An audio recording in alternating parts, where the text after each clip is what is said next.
Hey, good morning, my dear friends and students. I am Sadhna, and all of you enjoying maths and science with me. नेहमीप्रमाणे enjoy करता तुम्ही माझ्यासोबत maths आणि science आणि असाच एक इंटरेस्टिंग लेसन तुमच्यासाठी घेऊन आले आहे की ज्या लेसनचं नाव आहे एलिमेंट्स, कंपाऊंड अँड मिक्सचर. आता याच्या अगोदर आपण मेथड ऑफ सेपरेशन खूप साऱ्या बघितलं, विनोइंग बघितलं, सेटलिंग, फिल्ट्रेशन बघितलं, डिस्टिलेशन प्रोसेस सुद्धा आपण याच्या अगोदर आपल्या व्हिडिओमध्ये क्लिअर केली. ज्या विद्यार्थ्यांनी हे व्हिडिओ बघितले नसेल त्यांनी आपल्या चॅनलवरती जा, आपली प्लेलिस्ट ओपन करा आणि सगळे व्हिडिओ बघून तुमच्या छानपैकी कन्सेप्ट क्लिअर करा. आज आपण बघणार आहोत सेपरेटिंग फनेल मेथड. जी पदार्थ वेगळ्या करण्याच्या ज्या वेगवेगळ्या पद्धती आहेत त्याच्यामधली पहिली आपण डिस्टिलेशन बघितली आणि आज आपल्याला बघायचं आहे सेपरेटिंग फनेल मेथड नक्की काय आहे. चला आपण समजून घेऊया. When mixture of to immiscible liquids when we are taking and they are mixing each other, that is the two layers we see uniformly or we can see with the naked eyes completely. For example, आपण daily life मध्ये बघा आहे पाणी आणि तुमचं तेल mix होणार आहे का, किंवा पेट्रोल, डिझेल आणि पाणी तुमचं मिक्स होणार आहे, किंवा तुमचं जे केरोसिन आहे किंवा तुमचं जे वॉटर आहे ते एकमेकांमध्ये मिक्स होणार आहे का. नाही, ते जर एकमेकांमध्ये मिक्स केलं तर ते बिलकुल इमिसिबल आहे, ते एकमेकांमध्ये मिक्स होऊ शकत नाही. त्याचा जो समजा केरोसिन आहे तर केरोसिनचा वरती ब्ल्यू रंगाचा लेअर आपल्याला वेगळा दिसतो. ऑइल जर त्याच्यामध्ये मिक्स केलं तर ऑइल जे आहे वरती तुम्हाला फ्लोट होताना दिसेल, म्हणजे येलो, थोडासा येल्लोविश कलर तुमच्या तेलाचा वरती दिसेल. मग तुम्हाला सगळ्यांना माहिती आहे डेन्सिटी पण इथे मॅटर करते का, because the density of water is greater. पाणी का खाली राहिलं त्याची डेन्सिटी जास्त आहे. तेल का वरती तरंगलं पाण्यावरती, because it density is less than that of the water.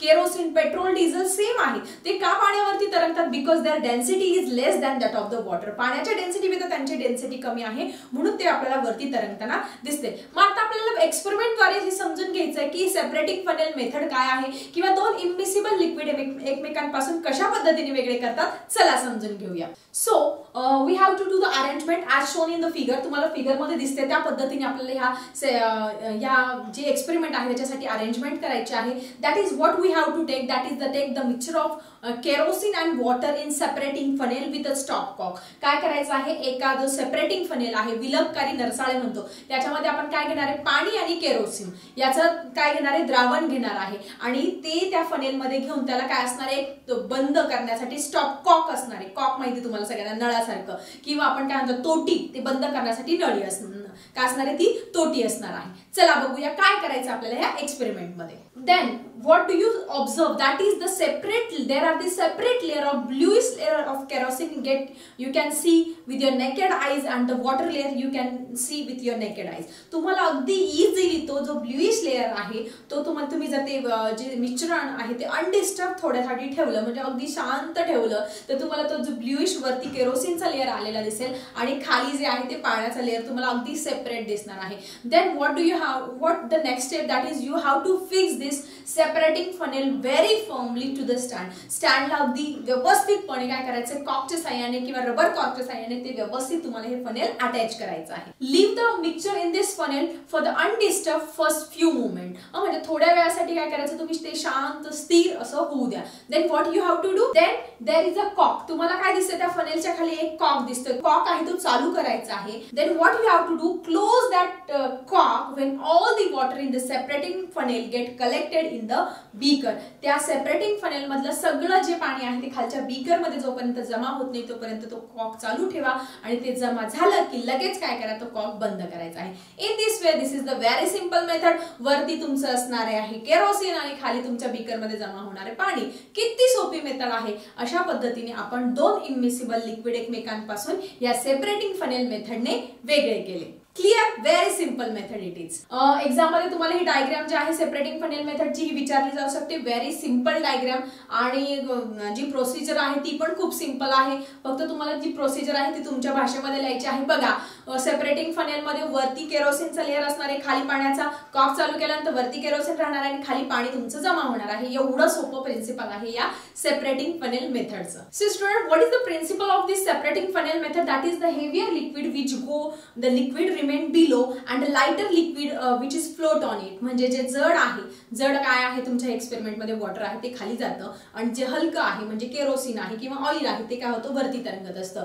So in this way when a mixture of to immiscible liquid, तुमचं ऑइल किंवा वॉटर आहे, केरोसिन किंवा वॉटर आहे, पेट्रोल डिझेल किंवा वॉटर आहे किंवा कुठलं आहे, हे सोल्युशन ज्यावेळेस तुम्हाला एकमेकांपासून वेगळे करायचे आहे, then we have to use this separating funnel method. मग सेपरेटिंग फनेल मेथड तुम्हाला काय आहे आय थिंक छानपैकी आजच्या ह्या व्हिडिओमध्ये क्लिअर झाले असेल. मग याच्या अगोदर आपण डिस्टिलेशन मेथड बघितली. मग आता बऱ्याच विद्यार्थ्यांना डिस्टिलेशन आणि सेपरेटिंग फनेल हे दोघं एकत्र करतात, मिक्स करतात, पण त्यामध्ये दोघांमध्ये खूप जमीन आसमानाचा फरक आहे, त्याच्यामध्ये डिफरन्स आहे. मग आपण एक्झाम मध्ये लिहितो की नाही what is difference between metal and non metal बघितलं ना, त्या पद्धतीने what is difference between the distillation method and the separating funnel method. It is use for separate the solution of solute from its solution, means it is use for separating the impure liquids, impure liquid साठी वापरणार आहे.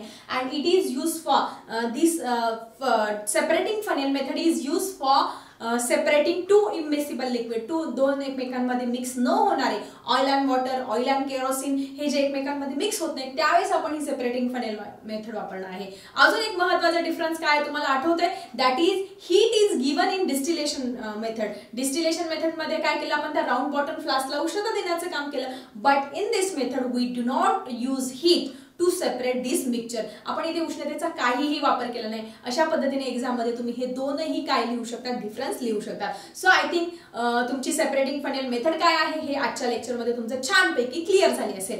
आता आपल्याला बघायचं अजून एक topic. So तुमच्या बुकमध्ये अजून एक मेथड दिली आहे, ज्या मेथडचं नाव आहे मेथड ऑफ सेंट्रिफ्युगेशन, और मराठीमध्ये त्याला अपकेंद्री पद्धत म्हणतात. आता पूर्वीच्या काळी बघा, ही सेंट्रिफ्युगेशन प्रोसेस अगदी पूर्वीच्या काळीपासून आपण वापरतोय. तुम्हाला सगळ्यांना श्रीकृष्णाचं उदाहरण आहे. श्रीकृष्ण, यशोदा मैया, तुम्हाला माहिती पूर्वीच्या काळी अशा पद्धतीने काय करायचे, दोन रस्सी असायच्या, मध्ये एक बांबू असायचा किंवा मध्ये एक खांब असायचा आणि त्याला आणि खाली काय करायचे बटर मिल्क ठेवत असेल म्हणजे ताक वगैरे ठेवायचे किंवा योगार्ट तुमचं दही ठेवायचे आणि अशा पद्धतीने ते काय करायचे ओढायचे आणि मग ते असं घुसळल्यानंतर वरती काय करायचं मक्खन किंवा लोण्याचा गोळा काय करायचा वरती येत असेल, मग ते मटकीमध्ये भरून ठेवायचे आणि मग कृष्ण त्याचे फ्रेंड्स ते मटकी फोडायचे आणि ते मक्खन वगैरे खायचे. हे तुम्ही स्टोरीज मध्ये सगळ्यांनी ऐकलं असेल. मग हीच मेथड आहे, याच मेथडला काय म्हणणार तुम्ही centrifugation method. So very simple method is that when we have to separate the fats of the milk or the fats from the yogurt or the buttermilk, we have to use this centrifugation method. या पूर्वीच्या काळापासून, पण आजकाल आपण बघा easily त्या पूर्वीची method वापरत नाही. आपण मिक्सर मध्ये ते बटर मिल्क टाकलं की लगेच तो लोण्याचा गोळा वरती येत असतो किंवा वेगवेगळे इन्स्ट्रुमेंट्स निघालेले आहे. मग हे इन्स्ट्रुमेंट कुठले आहे, सेंट्रिफ्युगेशन मेथड काय आहे आपण समजून घेऊया. समजा तुमच्या समोर एक सोल्युशन दिलं, तुमच्या समोर टर्बीड वॉटर दिलं, गढूळ पाणी दिलं, मग तुम्ही कसं ते स्वच्छ करणार. Yes, it is very simple, that is you use the method of settling. सेटलिंगचा वापर तुम्ही इथे करणार आहे. You use the method of settling म्हणजे तुम्ही ते पाणी थोड्या वेळ शांत करणार, त्याच्यातलं जो चिखल गाळ किंवा डस्ट पार्टिकल ते खाली सेटल होणार अशा पद्धतीने. पण समजा तुम्हाला पाण्यामध्ये तुमच्या इंक मिक्स झाली असेल किंवा दुधाचे पार्टिकल्स मिक्स झाले असेल किंवा ब्लड मिक्स झाले, मग हे पार्टिकल्स कशा पद्धतीने वेगळे करणार. And in that case we have to use the method of centrifugation. या पद्धतीमध्ये आपल्याला सेंट्रिफ्युगेशन मेथडचाच वापर करावा लागणार आहे, because that the particles of ink, then blood, and then milk are very tiny because they are evenly distributed in that solution. त्या solution मध्ये ते इव्हनली म्हणजे सारख्या सम प्रमाणात मिक्स झालेले असतात. मग आपण कसं वेगळं करणार, सेटलिंग किंवा फिल्ट्रेशन या मेथडने आपण वेगळं करू शकत नाही आणि मग त्यावेळेस आपल्याला यूज करावी लागते. That is method of centrifugation. मग काय ही मेथड आहे चला समजून घेऊया. So in this case how will you separate the particles from that solution. मग कसं सेपरेट करणार. In this case the centrifugal machine or centrifugal force is used to separate the fats from yogurt or the buttermilk. मग आता lab मध्ये काय केलेलं असतं, हे सेंट्रिफ्युगल मशीन्स असतात. तुम्ही कसे असतात ह्या डायग्राम मध्ये तुम्ही बघू शकता. तुमच्या पुस्तकामध्ये ही डायग्राम दिलेली आहे. काय असतं, दोन्ही बाजूला दोन टेस्ट ट्यूब लावलेले असतात, मध्ये एक बार सारखं तबकडी असते आणि मागे इकडे टेस्ट ट्यूब. मग त्याच्यामध्ये सोल्युशन टाकतात आणि त्याला बटन दाबलं की ते ज्या टेस्ट ट्यूब आहेत त्या अशा गोल गोल गोल गोल फिरतात आणि फिरल्यानंतर त्याचे जे फॅट्स आहे एकतर खाली जमा होतात असतात, त्या टेस्ट ट्यूबच्या खाली जमा होतात, किंवा जे बघा जसं लोण्याचा गोळा वरती येतात ते काय असतात, हलके फॅट्स असतात, मग ते वरती पण येऊ शकतात. अशा पद्धतीने हे सेंट्रिफ्युगल मशीन असतं. त्यानंतर मॅन्युअल सेंट्रिफ्युगल मशीन सुद्धा असतं. मॅन्युअल म्हणजे तुम्ही उसाचा रस पिला असेल, तुम्ही शुगर केन ज्यूस उन्हाळ्यामध्ये आपण पित असतो बघा, मग हा शुगर केन ज्यूस ते लोकांना कसं गाडा असतो त्याला बघा असं हँडल असतं, अशा पद्धतीने गोल गोल गोल गोल फिरवत असतात, त्या पद्धतीने हे सेंट्रिफ्युगल मशीन असतं. त्याला बघा चारी बाजूने 4 टेस्ट ट्यूब लावलेले आहे आणि आपण तो दांडा असा फिरवला की त्या गोल गोल गोल गोल फिरणार आणि त्याच्यातले फॅट्स आणि त्याच्यातले जे बटर मिल्क आहे ते अशा पद्धतीने सेपरेट होणार आहे. त्यानंतर अजून तुमचं इलेक्ट्रिकल सेंट्रिफ्युगल मशीन सुद्धा आहे. मग त्याच्यामध्ये काय केलेलं असतं, त्याच्यामध्ये पण असं होल्स असतात, टेस्ट ट्यूब टाकलेले असतात, बटन दाबलं की पटकन एका सेकंदामध्ये एका मिनिटामध्ये हे फॅट्स आपण बाजूला करू शकतो. पण या सेंट्रिफ्युगल मशीनचा किंवा सेंट्रिफ्युगल फोर्सचा उपयोग नक्की कुठे केला जात असतो, सगळ्यात महत्त्वाचं it is use to separate the fats from the milk. दुधातले फॅट्स बाजूला करायचे असतात त्यावेळेस ही वापरत असतात. Then from this fats we prepare different type of milk product, butter, paneer, ghee, काय काय बनवत असतो आपण हे फॅट्स बाजूला केल्यानंतर. बस एवढ्या ठिकाणी वापरतात का, नाही. It is use to separate the blood components. तुमचं जे रक्त आहे, आपण एका वेळेस जर रक्तदान केलं तर आपण एका वेळेस किती देत असतो, 300 ml ब्लड आपण देऊ शकतो आणि वर्षातून आपण 3दा 4दा रक्तदान करू शकतो. एका वेळेस आपण जर ब्लड दिलं तर आपण जवळ 10 ते 15 लोकांचे प्राण वाचू शकतो. कशा पद्धतीने, because our blood is made up of different components like WBCs, RBCs, blood plasma, platelets, या सगळ्या कंपोनंट्स पासून आपलं रक्त हे बनलेलं असतं. मग आता बघा, ज्यावेळेस आपण रक्तदान करत असतो मग हे ब्लड बँक वाले काय करत असतात, ही सेंट्रिफ्युगेशन प्रोसेस तिथे यूज करतात.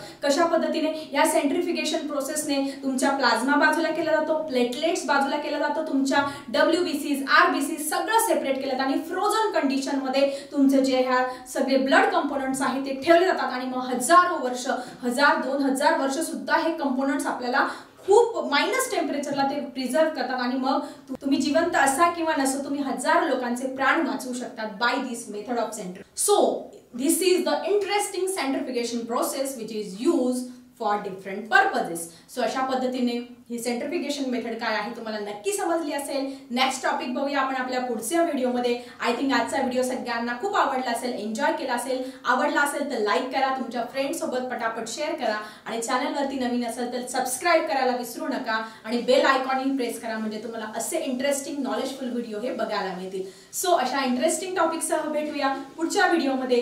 तोपर्यंत बाय बाय स्टुडंट.